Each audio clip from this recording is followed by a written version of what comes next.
प्रभाग क्रमांक 15 मधील सेक्टर 26 परिसरात आपण आहोत। या ठिकाणी पुन्हा एकदा ज्येष्ठ नागरिकांच्या कट्ट्यावर आपण आलेलो आहोत। या ठिकाणी तुम्ही पाहू शकता मोठ्या संख्येने ज्येष्ठ नागरिक संध्याकाळच्या वेळेला या ठिकाणी बसतात, एकमेकांशी गप्पा मारत असतात। सध्या राजकीय वातावरण या ठिकाणी रंगल्याचं आपल्याला पाहायला मिळते, कारण बोटावर मोजणे इतके दिवस आता पिंपरी चिंचवड महानगरपालिकेच्या निवडणुकीसाठी उरलेले आहेत। त्यांच्याशी आपण गप्पा मारूयात, नेमकं त्यांच्या प्रभागात काय राजकीय परिस्थिती आहे ती जाणून घेणार आहोत। आपण या ठिकाणी पाहतोय थोडे दिवस राहिलेत निवडणुकीसाठी। काय वाटतं या ठिकाणी पारडं कोणाचं जड वाटतं तुम्हाला? भारतीय जनता पार्टी, राष्ट्रवादी, काय वाटतं? आणि राष्ट्रवादींचा जास्त जोर दिसतोय। बीजेपी कोणाचं पारडं जड वाटतं? आप आहे, शिवसेना आहे, पण प्रमुख लढती या दोघी। बीजेपी आणि राष्ट्रवादीमध्ये जास्त जोर वाटतोय। काय वाटतं या ठिकाणी? आता इथं भारतीय जनता पार्टीचं पक्षाचं हे चाललंय, प्रचार चाललाय, काय वाटतं? बीजेपीला जास्त म्हणजे त्यांच्या बाजूने जास्त पारडं जड वाटतंय बीजेपीच्या बाजूने। काय समीकरण आहे त्याचे? एकंदरीत लोकांच्या बोलण्यावरून, त्यांच्या प्रचारावरून असं वाटतंय की त्यांचं पारडं जड आहे। कोण कोण आहे भाजपचे? कोण कोण उमेदवार आहेत? भाजपचे राजू मिसाळ आहे, अमित गावडे आहे, शर्मिला बाबर आणि मोरे, अनुप मोरेचे आई, असे चौघ आहेत तिथे। काय एकंदरीत राष्ट्रवादीचं काय कमी का वाटतं तुम्हाला? त्यांचा प्रचार असा फारसा इथे जाणवला नाही, काही फारसा आमच्या भागात तरी फारसा जाणवला नाही। भाजपचा प्रचार जास्त हा, आहे. भाजपचा प्रचार जास्त आहे। हे आणि- आता जे नगरसेवक आता नगरसेवक पदाला जे उभे आहेत सगळे, ते भारतीय जनता पार्टीमध्ये जो पॅनल आहे सगळे नगरसेवक राहिलेले होते मागच्या काळात। हो हो हो, काय वाटतं एकंदरीत चांगलं कामं केलीत का त्यांनी? चांगली कामं केली आहे। त्यांचा इंडिव्हिज्युअल प्रत्येकाशी कॉन्टॅक्ट आहे, इथे प्रत्येकाला येऊन भेटतात ते, अधूनमधून त्यांची माणसं येऊन भेटत असतात, बरं. प्रॉब्लेम सॉल्व्ह करत असतात। तर त्यांचं कार्य चांगलं आहे, बरं. कार्य चांगलं आहे। हा. बरं. दादा, त्यांनी सांगितल्याप्रमाणे त्यांचं नाही, कार्य माझं माझं मत हे भाजपला जाणार, मोदींना जाणार। वा. मोदीमुळे मी जाणार देतोय मत। का बरं? नाही का, मला मी आहे मोदींचं आहे, माझं मोदीजींना मोदींची मानतात आमचं आहे, वेवलेन जमलेली आहे। बरं, आणखीन एक हा. कामं काय, मी कामं इतकं काय, मी I am not very happy with the work what they are done, इतकं काय नाही, पण ठीक आहे, कामं करतात, त्यांनी अजून चांगली कामं केली पाहिजेत। इंदोर सारख्या शहराला जर स्वच्छ सिटी मध्ये आपल्या इथे काय करू शकत? हे प्रत्येक कॉर्पोरेटची जबाबदारी आहे की त्यांनी आपापल्या विभागाने हे करून सगळ्या गोष्टी बघितल्या पाहिजेत, आणि जर कॉर्पोरेट मला आणलं तर करू शकतात। बरं. नशिबाने आता ही कोण, आता राजू मिसाळ, अमित गावडे आणि बाबरबाई आणि मोरे हे आता बीजेपीचे आहेत, त्यामुळे आम्ही मत देण्यात आलं, त्यात काय शंका नाही। आणि त्यांचं ठरलेलं आहे, अगदी 100% ठरलेलं आहे। आणि त्यांचं बीजेपीकडनं जर मी उभा राहिलो तुम्हाला मतदान कराल का? देऊ देऊ देऊ देऊ काहीतरी काम करा, काहीतरी काम करा, मग देऊ काम देतो, आणखीन देऊ, काय काळजी करू नका, अजिबात काही काळजी करू नका। बरं, एकंदरीत आता काय वाटतं? आता बरं, हवा बीजेपी आता काय आहे, आता हे पार्ट्या बदलल्यामुळे थोडस लोकांच्या मनात द्विधा मनस्थिती आहे, पण शेवटी ह्या कॉर्पोरेशन इलेक्शनला लोक व्यक्तीकडे बघून मतं देतात, व्यक्तीकडे बघून, पार्टीला। पण आमचं तसं नाही, आम्ही पार्टी आणि व्यक्ती दोन्ही बघतो, मी तरी स्वतः, बाकी मला माहित नाही, पण मी तर स्वतः पार्टी आणि व्यक्ती, आणि आमचे नेते नरेंद्र मोदी, त्यांचे सांगितलं तसं आम्ही त्यांच्या मतामुळे आम्ही करतो, त्याला रिस्पेक्ट देतो, म्हणून त्यांच्या पार्टीला आम्ही देतो। बीजेपी मी म्हणत नाही, बीजेपी काय धुतल्या कांदा की नाही आहे असं माझं म्हणणं नाही आहे। सगळ्या पार्टीमध्ये लफडे असतातच, पण त्यातल्या ह्यांच्यात कमी असतात, त्यामुळे आम्ही ओके ओके। दादांनी सांगितल्याप्रमाणे त्यांचं मत भारतीय जनता पार्टीला असेल। या ठिकाणी काय वाटतं तुम्हाला, कोणाचं पारडं जड आहे? प्रचारात कोणी आघाडी घेतली इकडे? प्रचारामध्ये पाहिलं तर आपण भारतीय जनता पार्टीनेच आघाडी घेतलेली आहे। कोण कोण उमेदवार आहे माहिती आहे? हो, माहिती आहेत कोण ना, आहे? राजू मिसाळ आहे, त्यानंतर शैलेजा मोरे आहे, अमित गावडे आहे आणि बाबर भाई आहे। आणि समोर कोण आहे राष्ट्रवादी? राष्ट्रवादी शिंदे आहेत, हा. त्यांच्या शिकली 2 शिंदे आणि एक त्यांचे नाव माहित नाही, गावडे का अजून मोरे? एक गावडे? नाही, आम्ही गावडे नाही, आम्ही तो यांचा आहे। भाजप. राष्ट्रवादी एवढं नाही, प्रचार इथे नाहीच आहे, पण त्याचे शिंदे जे आहे त्यांचा प्रचार थोडासा वाटतोय इथे त्या ठिकाणी। एकंदरीत काय वाटतं या ठिकाणी? आता हे जे भारतीय जनता पार्टीचा जो पॅनल आहे, हे 4 जण नगरसेवक राहिले होते, कामं केलीत की नाही त्यांच्या काळामध्ये? कामं केलेली त्यांनी, त्यांची लोकांनी कामं केली, त्यांनी काम केलेले आहे, धावून येतात ते। म्हणजे आता बाई भेटले तर बाबर, जेव्हा आमच्याकडे प्रॉब्लेम होते बरेचसे, तर बाबर स्वतःहून उभारून कामे केलेली आहेत। राजूनुसार आमची कामं करतो, कामं केलीत? कामं केली आहेत त्यांचा। त्यानंतर राजूनुसार केलेले आहेत, त्यानंतर त्यांचा अमित गावडेचा संदीप जो आहे, त्याने बरेच कामं केली त्यांची। त्यांचा जो आहे तो काही त्यांचं मॅनेजर ठेवलेला आहे त्यांना आमची जेव्हा सांगितलं संदीप हे नाव भरपूर ऐकलंय, मला वाटतं पुढच्या वेळेस आम्ही तेवढं त्यांनाच उमेदवारी देते. संदीपनं आमची कामं म्हणजे अमित गावडेपेक्षा संदीप हा ऐन वेळेस कधीही कुठेही उभा राहतो. हा त्यांचा मॅनेजर आहे, अमित गावडेंचा मॅनेजर आहे, अवेलेबल असतं. अवेलेबल असतो नेहमी available. कधी तुम्ही रात्री अपरात्री कधी फोन करा तो अवेलेबल असतो. दादा, तुम्ही जसं मला म्हटले तुम्हाला राजकारणाची फार आवड नाही, पण एकंदरीत नागरिक आहात, मतदार आहात, पण तुम्हाला काय वाटतं सध्या पारडं कोणाचं जड वाटतं? पारडं सध्या बीजेपीचं जड आहे, त्यात काय वादच नाही. का का का वाटतं? कारण एकतर बरेचसे उभे राहिलेले उमेदवार आहेत ना, हे पूर्वी राष्ट्रवादी किंवा या ह्याच्यात होते, जे आम्हा सगळ्या लोकांना माहिती होते आणि हे इथे आहेत. मग त्यांनी तिथे कामं थोडी केलेली होती. आता लास्ट मोमेंटला ती इथे आलेत. पण जसं हे म्हणाले की माणूस आणि पक्ष दोन्ही बघून त्यांच्याकडे जास्त जोर हे चाललाय सध्या. एकंदरीत काय वाटतं? या ठिकाणी म्हणजे संपूर्ण भारतीय जनता पार्टीचा पॅनल लागेल असं वाटतं तुम्हाला? हो, लागेल? नक्कीच. राष्ट्रवादीचं एकही नाही लागलं? एकही नाही लागत. म्हणजे प्रचारात काय कुठं कमी पडते का राष्ट्रवादी? प्रचार कमी पडते असं नाही, पण आता मला सध्या थोडासा राष्ट्रवादीचा जोर जाणवतोय. आता थोडेसे जोरात चाललेत ते. अच्छा, हिंदमध्ये जोरात. Yes yes. मग इथं काय वाटतं प्रभाग 15 मध्ये फाईट कशी होईल? 15 मला एवढी टफ फाईट होईल असं वाटत नाही. 3 तर नक्की असतीलच त्यांच्या, आणि चौथ्याचं म्हणजे नावानं हे प्रमाण माहिती नाही मला, पण 3 नक्की असतील. भाजपचं जड वाटतं. जड वाटत नक्की. जसं तुम्ही मगाशी म्हटले, अमित गावडे, नागरी मिसाळ यांनी कामं केले. 2 जे महिला उमेदवार आहेत त्यांच्याबद्दल काय वाटतं? मोरेबाईने बरेच कामे केलेले आहेत. मोरेबाईंचे म्हणजे अनुप मोरे आहे, तो आमच्या मागे उभे असतो. चालेल. काय म्हणणं दादा तुमचं? काय एकंदरीत वॉर्डात परिस्थिती वाटते तुमच्या प्रभाग 15 मध्ये? यांनी कामं केली आणि तीच माणसं आहेत, आणि त्यामुळे त्यांना डोळे झाकून मतं मिळणार आहेत. आणि चारही पॅनलचे म्हणजे या पॅनलचे 4ही जण हा म्हणजे कुठला पॅनल? 15 ह्याच्या या वॉर्ड मधला बीजेपीचा 4ही, कारण त्यांनी कामं केलेली. आणि बाकीचे आहेत त्यांना आम्ही कधी चेहरे पाहिले नाही आणि आम्ही त्यांना ओळखतही नाही. आता तसंच समजायचं आपण, बाकी काय. आपल्याला आपल्या डोळ्यासमोर हायलाईट्सला ज्यांनी कामं केली ती लोक आहेत. इथं कसं आहे की पक्ष बघायचा नाही, व्यक्तीने काम केले त्या माणसं. पुण्याच्याही मैतीला ही माणसं उभी असतात, स्वतःच्या खर्चाने सगळं करतात. एवढी ही 4ही माणसं चांगली. कोण? नाही नाही नाही नाही, हे कानावर येते म्हणून ते ऐकू येते आडनाव कोणाचं. बीजेपीची का? हा बीजेपी शिवसेनेची आहे.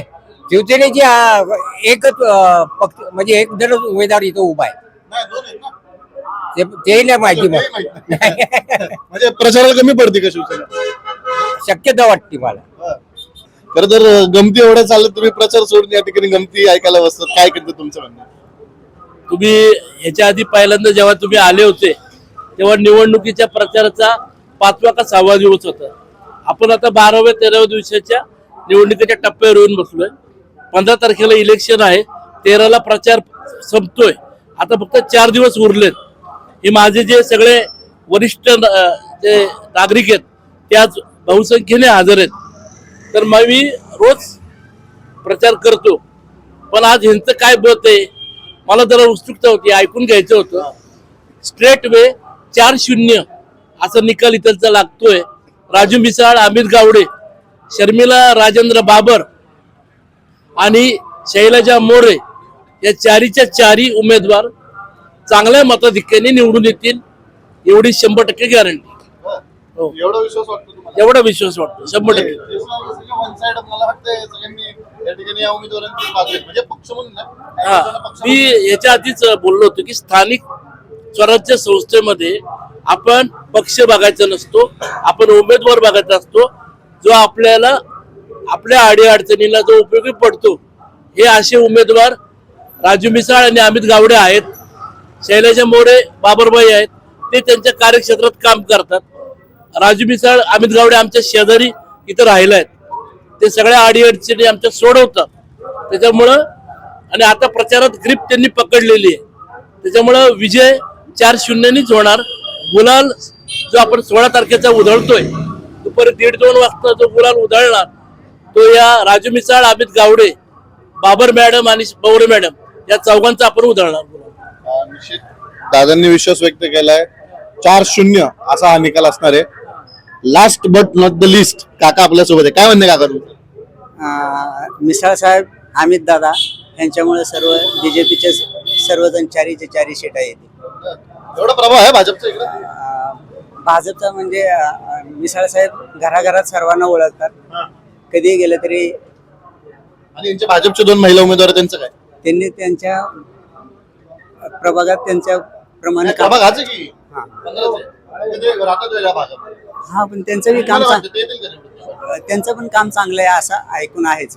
बरं. उमेदवार या ठिकाणी आलेले आहेत. आता भेटीगाठी त्यांची सुरू आहे. खरं तर ज्येष्ठ नागरिक कट्ट्यावर आपण होतो, मात्र सर्व उमेदवार या ठिकाणी आता ज्येष्ठ नागरिकांच्या भेटीगाठी घेताना आपल्याला पाहायला मिळतात आहे. उमेदवारांची आपण बोलूयात. खरं तर ज्येष्ठ नागरिकांची आम्ही बोलत होतो. ज्येष्ठ नागरिकांचं म्हणणं असं, भाजपचं पारडं आम्हाला जड वाटतंय. हा त्यांचा आशीर्वाद आहे आणि ही आम्ही केलेल्या कामाची पावती आहे असं मी नक्की समजेन. त्यांचं असं म्हणणं आहे कुठेतरी राष्ट्रवादी आता प्रचारात कमी पडतीये, भाजपची गाडी सुसाट सुटली असं म्हणणं आहे त्यांचं. आज तुम्ही आमच्या बरोबर जवळजवळ आज 10 दिवस प्रचारात आहात. वंदे भारत या भारत. वंदे भारत. या तुम्ही ज्येष्ठांचं पाहिलं असेल त्यांच्या चेहऱ्यावरचा आनंद. आम्ही सर्व उमेदवार जिव्हाळ्याचं जे नातं आहे ते आज तुम्हाला डोळ्यासमोर दिसून येतंय. इलेक्शन लढायचंय म्हणून आम्ही इलेक्शनची धमधूम वाजायला लागल्यानं आम्ही मार्केटमध्ये येऊन लोकांना भेटत नाही. आम्ही सातत्य जे टिकून ठेवतो ते तुम्हाला हे सातत्य सर्वांच्या चेहऱ्यावर दिसतंय. या कुटीला पर्णकुटी नाव म्हणजे इथं ज्येष्ठ नागरिकांची ही पर्णकुटी आहे. एकंदरीत काही शेवटचे काही दिवस राहिलेले आहेत. ज्येष्ठ नागरिकांची बोलत होतो, खरं ते कुठल्या पक्षाचे नाही काय नाही, पण या ठिकाणी अनेक वर्षांपासून राहत आहेत. त्यांचं असं म्हणणं आहे की समोरच्या राष्ट्रवादीच्या उमेदवारांचं आम्हाला नाव माहित नाही. म्हणजे एकंदरीत कसं बात आहे? ते म्हणतात आम्हाला 4च लोक माहिती त्या भागात. कारण आम्ही चौघ सुद्धा सातत्याने 9 वर्ष जवळजवळ झालं सातत्याने काम करत आलो आहोत आणि आम्हाला इथून पुढे सुद्धा कामच करायचंय. त्यामुळे हे सगळ्या ज्येष्ठ नागरिकांना माहितीये आम्ही चौघ जे काम करणार. आता आमच्यात सगळे एका विचारधाराचे आम्ही 4 सुद्धा आहेत. पहिले हे दोघं 2 विचारधाराचे होते, आम्ही दोघे एका विचारधाराचे होतो. आता सगळे 4 एकाच विचारधाराचे आहेत. त्यामुळे सगळ्यांनी कमळ या चिन्हावरच, त्यांना कमळच माहितीये, त्यामुळे कमळ चिन्हावरच ते बटन दाबतील आणि आमच्या चौघांना परत एकदा विजयी करतील. निश्चित आपण पाहतोय या ठिकाणी मोठा विश्वास ते व्यक्त करतात. खरं तर हे काका मला भेटले होते मगाशी. त्यांचं असं म्हणणं आहे अमित गावडे तर आहेत संपर्कात, मात्र सगळ्यात जास्त त्यांचा जो संदीप म्हणून मॅनेजर असतो तो आमच्याशी खूप संपर्कात असतो. म्हणजे काय असलं की अडीअडचणीच्या काळात तो येतो आमच्याकडे. हो, माझं संपर्क कार्यालय देखील तेवढ्याच ऍक्टिव्ह प्रमाणे लोकांच्या संपर्कात आहे. आणि कारण का मी संपर्क कार्यालयामधल्या प्रत्येक मुलाला किंवा त्यांना सांगितलेलं आहे की कुणाचाही फोन आला तर त्याच्या अडीअडचणीला पहिलं धावून जायचं आणि त्याप्रमाणे ते माझ्याशी कोऑर्डिनेट करून त्यांचं जे काम असेल ते करून देण्याचा मी प्रयत्न करतो आणि ते सातत्य आहे. गेले 9 वर्ष कोविड असो किंवा काही असो तरी मागच्या 3-3.5 वर्षांमध्ये प्रशासन होतं, तरी आमच्या परीने आम्ही लोकांच्या संपर्कात राहून काम करण्याचा 100% प्रयत्न केलेला आहे. ज्येष्ठ नागरिकांनी विश्वास व्यक्त केले की या ठिकाणी भारतीय जनता पार्टीचेच 4 लोक लागतील. तुम्ही भारतीय जनता पार्टी म्हणून मतदारांना काय आव्हान कराल? ज्यांच्यापर्यंत आज पोहोचले ना, तसं तर पोहोचले तुम्ही सगळीकडे, ज्यांच्यापर्यंत अजून पोहोचले त्यांना काय आव्हान कराल? जे अजूनपर्यंत पोहोचले भारतीय जनता पार्टीच्या माध्यमातूनच आम्ही उभे आहोत. आज तुम्हाला सांगतो लोकांना काय हवंय, लोकांची काय नाळ आहे ही आम्हाला चौघांना माहितीये. माझी ही 4थी टर्म आहे. पहिली इलेक्शन मी 2007ची याच भागातून याच लोकांनी मला 2007ला विजयी केलं होतं, 2012ला पण केलं, 2017ला पण केलं आणि 2025-26ला करतील अशी आम्हाला खात्री आहे. विश्वास व्यक्त करतात. खरं तर तुम्ही देखील या ठिकाणी संपर्कात असतात, मात्र बाबर साहेबांचं कौतुक भरपूर झालंय या ठिकाणी. कारण मी सगळं श्रेय खरं बाबर साहेबांनाच देईल. कारण माझ्या माध्यमातून बाबर साहेब खूप म्हणजे सकाळी 6 वाजल्यापासून त्यांचं जे भेटीगाठी चालू असतात सगळ्या गार्डन मध्ये ह्याच्यात. आणि ज्येष्ठांचं मेन म्हणजे ज्येष्ठांशी त्यांची खूप नाळ जोडलेली आहे आणि त्यांच्या मार्फत मी काम करत असते. माझं 24, 25, 26 म्हणजे जास्त त्या बाजूला काम असतं. म्हणजे दोन्ही सगळीकडे आम्ही कामं करतो, पण जास्त बाबर साहेबच काम करतो. निश्चित आपण पाहतोय प्रभाग 15 मधील ज्येष्ठ नागरिकांच्या कट्ट्यावर आपण आहोत. खरं तर या ठिकाणी प्रचार सुरू होता भारतीय जनता पार्टीचा. आपण ज्येष्ठ नागरिकांची बोलत होतो. भारतीय जनता पार्टीचे उमेदवार या ठिकाणी आले, ज्येष्ठांनी त्यांना आशीर्वाद दिलेत. खरं तर निश्चितच या ठिकाणी भारतीय जनता पार्टीचं पारडं सध्या आपल्याला जड असल्याचं पाहायला मिळतंय. ज्येष्ठ नागरिकांनी आता भरभरून त्यांना आशीर्वाद दिलेले आहेत. येत्या काळामध्ये आता काय समीकरण असेल हे देखील आता पाहणं महत्वाचं ठरणार आहे. निश्चित आपण पाहतोय या ठिकाणी प्रभाग क्रमांक 15 मध्ये 26 सेक्टर मध्ये आपण होतो. ज्येष्ठ नागरिकांचा या ठिकाणी कट्टा आहे. दररोज रात्री या ठिकाणी गप्पा रंगतात, मात्र आज या ठिकाणी राजकीय गप्पा ज्या आहेत या ज्येष्ठ नागरिकांमध्ये रंगलेल्या आहेत. निश्चित या ठिकाणी आपण पाहतोय भारतीय जनता पार्टीचं मोठ्या प्रमाणात या ठिकाणी पारडं जड असल्याचं पाहायला मिळतंय. ज्येष्ठ नागरिकांची आपण त्यांच्या मनातलं या ठिकाणी जाणून घेतलं. खरं या ठिकाणी त्या लोकांनी कामं केलीत का, प्रचार कसा राहिलेला आहे ते त्यांच्याकडनं जाणून घ्यायचा आपण प्रयत्न केलाय. आणि निश्चितच त्यांच्या म्हणण्यानुसार या ठिकाणी भारतीय जनता पार्टीने कुठेतरी प्रचारात आघाडी घेतली आहे. राष्ट्रवादी कुठं कमी पडतीये, काही चेहरे जे आहेत त्यांना माहितच नाही. कुठेतरी राष्ट्रवादी जे आहे कुठेतरी या ठिकाणी प्रचारात कमी पडल्याचं आपल्याला पाहायला मिळतंय. वेळोवेळी ह्या भागात अजून काही लोक असेल त्यांच्याशी संवाद साधून या प्रभागाचा आपण आढावा जाणून घेणार आहोत. व्हिडिओ जर्नलिस्ट मानदास शिवरायचा प्रसन्न तरडे, आपला आवाज पिंपरी चिंचवड.